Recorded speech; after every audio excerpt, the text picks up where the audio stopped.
How to fix Instagram chat draw doodle option not showing. Hey everyone, in this quick tutorial, I'm going to show you exactly what to do if you don't have the new Instagram draw feature yet. So if it's missing from your account, or you only see it on one device and not another, follow along step by step to fix it. Alright, let's dive in. First, open your Instagram app on your phone. Now we're going to make sure your app is updated to the latest version. That's really important. You can do this in two ways. Option 1, go to your Play Store or App Store, search for Instagram, and tap Update if it's available. Option 2, you can update it directly inside the app. Just open Instagram, tap your profile icon at the bottom right, then tap the three-line menu at the top right.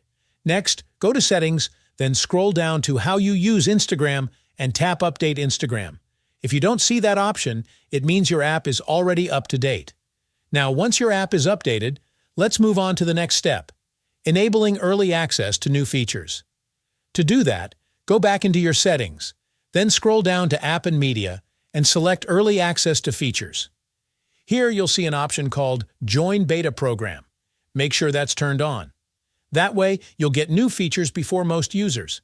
After that, log out of your Instagram account, log back in, and then restart your device. This helps refresh everything so the update can take effect. If you still don't see the draw option after doing all these steps, don't worry. The rollout is still happening gradually. That just means it hasn't reached your account or region yet, but it's on the way soon. And that's it. Try these steps, stay patient, and the draw feature should appear soon. If you found this tutorial helpful, don't forget to like the video, subscribe, and turn on the bell icon for more Instagram updates and tips.